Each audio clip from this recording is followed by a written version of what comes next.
ঘর থেকে প্রত্যেককে শুভকামনা জানিয়ে আজকের পর্ব শুরু করছি। আজও আমি থোড়ের একটি রেসিপি নিয়ে এসেছি, কারণ আমার সামনের বাড়ির আমার প্রতিবেশী একটা বড় দেখে থোড় দিয়েছে। সেই থোড়টা বিভিন্নভাবেই রান্না করতে হচ্ছে, একরকমভাবে রান্না করলে কেউই খাবে না, কাজেই বিভিন্নভাবে রান্না করতে হচ্ছে। আর যেভাবেই রান্না করছি আপনাদের সঙ্গে শেয়ার করছি সেরকম করে। তো নিরামিষ থোড়, এটা আজকেরটা বানিয়েছি থোড় কাঁঠালে বিচি, আর এখন যে লাল মিষ্টি যে কাটোয়ার ডাঁটাটা উঠেছে, কাটোয়ার ডাঁটা আর বেশি করে আদা দিয়ে ছেঁচকি, অসম্ভব লোভনীয় খেতে হয়েছে। সব থেকে বড়ো কথা, কোনো রকম মশলা এর মধ্যে পড়েনি। এই রকম ওই যে আমি মাখছি প্রথম পাতে, এই রকম আমার মনে হচ্ছে আমি এর সাথে চিংড়ি মাছও রান্না করেছি, ডালও করেছি, চাটনি করেছি, কিন্তু এই থোড়ের এই ছেঁচকি দিয়ে আমার খাওয়া হয়ে যাবে। যাকে এই থোড়ের ছেঁচকির জন্য আমি এই যে থোড়টা দিয়েছিল 3 দিন ধরে রান্না করার পরে আজকেরটা বেশি একটু ড্রাই হয়ে এসছে। যাকে সেই থোড়টাকে আমি প্রথমে কুচি কুচি করে কেটে নিয়ে আবার ছেঁচে নিচ্ছি, একটু ভিজিয়ে রেখে জল দিয়ে এবার ছেঁচে একটু বেটে নিচ্ছি, তা না হলে থোড়টা শুকিয়ে এসছে অনেকটা রস। এখানে আমি কয়েকটা কাঁচা লঙ্কা পেকে গিয়েছে লাল লাল, সেই লঙ্কাগুলো বেটে নিচ্ছি, কাঁচা পাকা মিশিয়েই লঙ্কা বেটে নিচ্ছি।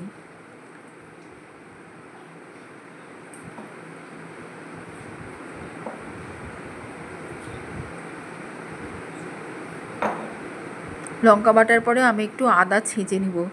আদাটা কখনোই বাটবো না, কেননা এই ছেঁচকিতে আমার সব সময়ের জন্য আদা ছেঁচা ভাল লাগে, কাজেই আমি আদাটা বাটা লেখা আছে কিন্তু আমি ছেঁচেই নিচ্ছি।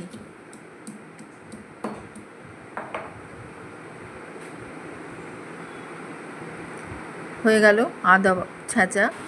এবারে আমি কড়াইতে একটু সর্ষের তেল দিলাম। আমি এবার আমি তেলটা খুব কম দিয়ে রান্না করেছি। সর্ষের তেলের মধ্যে এই যে কাটোয়ার ডাঁটা নুন, হলুদ, চিনি দিয়ে আমি মেখে ভেজে নেব। ডাঁটা এমনি মিষ্টি আছে, তা সত্ত্বেও একটু চিনি না দিলে ভালো লাগবে না, কাজে চিনিটা তাছাড়া এখন ভাজলে একটু ক্যারামেল হয়ে যাবে, ছেঁচকিটাও খেতে স্বাদ হবে। এখানে আমি একটু বেশি করেই চিনি দিয়ে, নুন দিয়ে, হলুদ দিয়ে ভেজে নিচ্ছি ডাঁটাটা।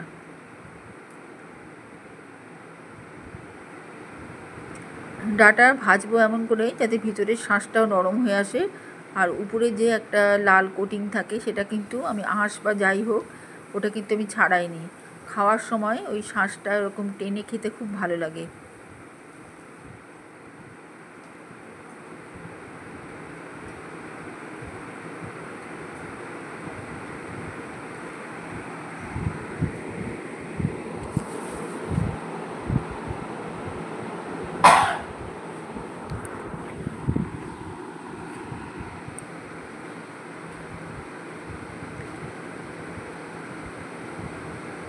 এরপরে আমি এতে কাঁঠালের দানা স্লাইস করে কেটে দিয়ে দিলাম, একদম লম্বা লম্বি করে স্লাইস করে কেটে দিয়ে দিয়েছি।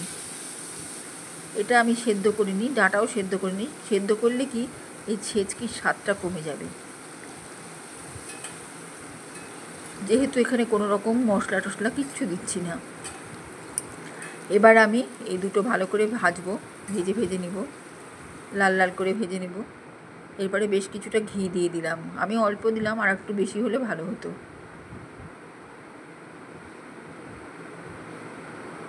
ঘিয়ের সঙ্গে এবার মেথি দানা আমি ফোড়ন দেব। ফোড়নটা আমি আগে দেইনি, তাহলে পুড়ে যাবে, এই গন্ধটা থাকবে না মেথির। সদ্য মেথি যখন আস্তে আস্তে রান্না হতে থাকবে তার যে গন্ধটা, সেটা অনেকটাই বেশি সুন্দর, কাজে আমি এখন ঘি দেওয়ার পরে এখন মেথি দানা দিচ্ছি।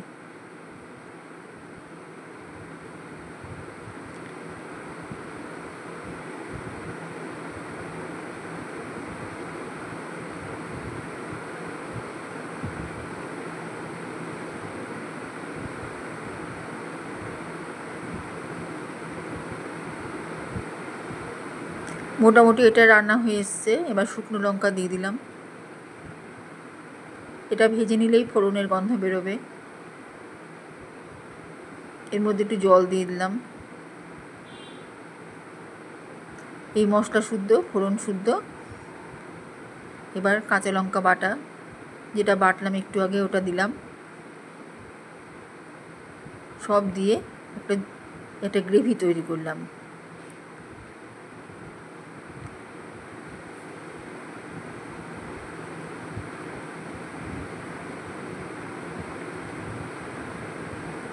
এবার এই গ্রেভিটা ডাঁটা, কাঁঠালের বিচি এগুলো টেনে দুটোই সিদ্ধ হবে। যতটা গ্রেভিটা টানবে ভিতরে এই মশলাগুলো তত ঢুকে যাবে।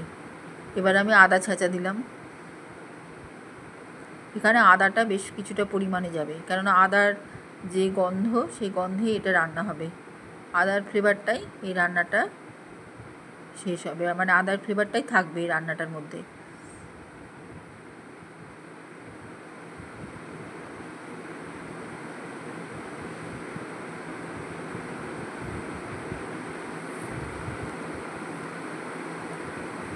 এবার আমি চিনি দিলাম।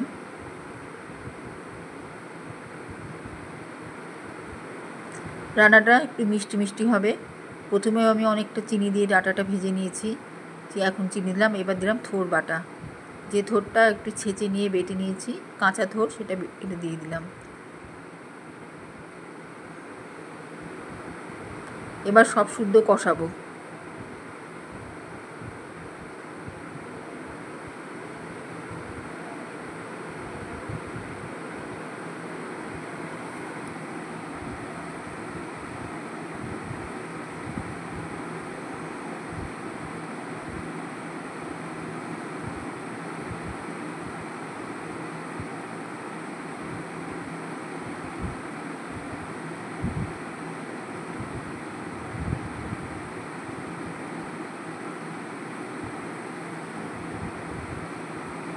এবার সামান্য জল দিয়ে দিলাম, বেশি জল দিব না, এমনভাবে জল দিলাম যে এটা ভেপারেই যেন ডাঁটা, কাঁঠালের বিচি, থোড় সব নরম হয়ে যায়।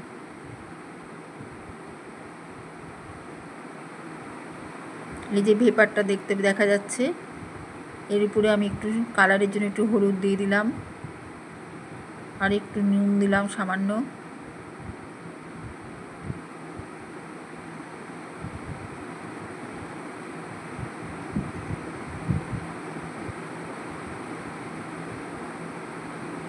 এবার কষিয়ে নিতে, সব দিয়ে কষিয়ে নেব।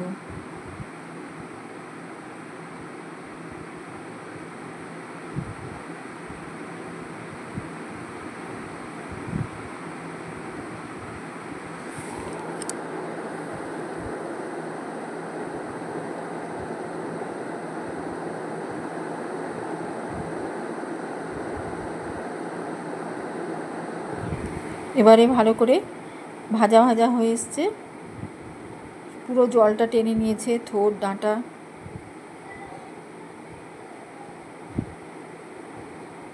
অনেকটা মজে এসছে।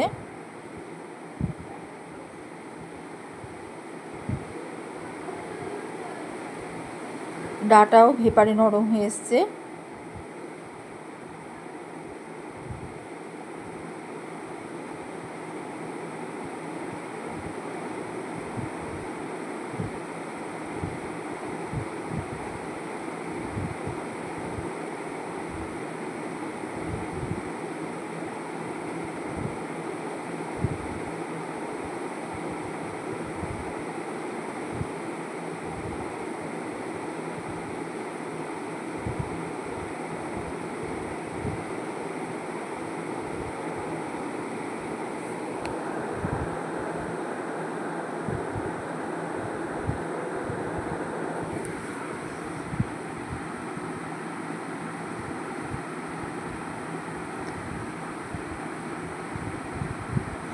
এবার এই থোড় থেকে তেল ছাড়ছে, এই রান্নাটা থেকেই তেল ছাড়ছে।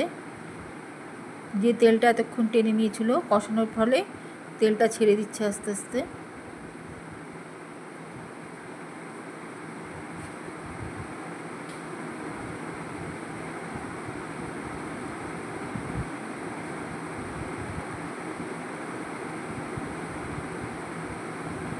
আর একটু জল দিয়ে দিলাম আমি, আর একটু মজে যাওয়ার জন্য।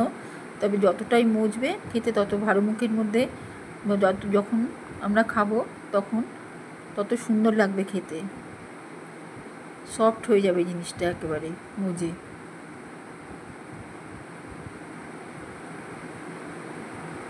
এই জন্য সামান্য একটু জলের ছিটে এখানে দিয়ে দিলাম। এইরকম হয়ে আসবে, সম্পূর্ণ গলে যেয়ে এরকম হয়ে আসবে। এর একটা স্যাপস্যাপে ভাব দূর করার জন্য একটু আটা দিয়ে দিলাম।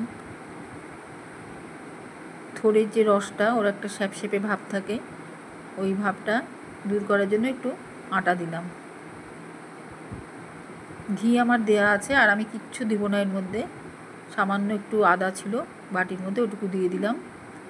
লাস্টে এরকম একটু আদা দিলে খেতে বেশি ভালো লাগবে। দিলাম কারি পাতা।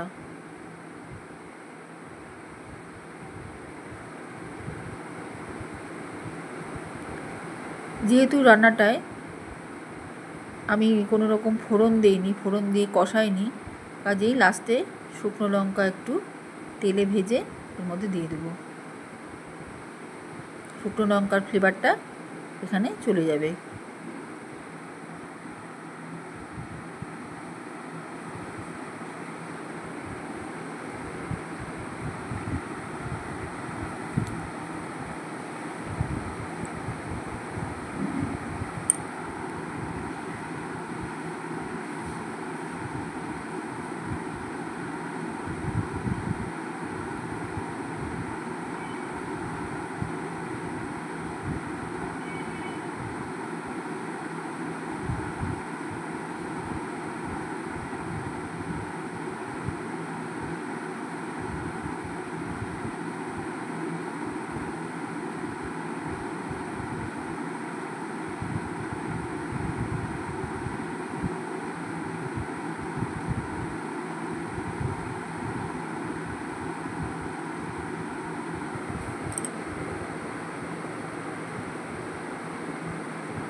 এভাবে রান্না করে একদিন খেয়ে দেখুন, খুব ভালো লাগবে খেতে। থোড়ের ডাঁটার কাঁঠালি বিচির ছেচকি।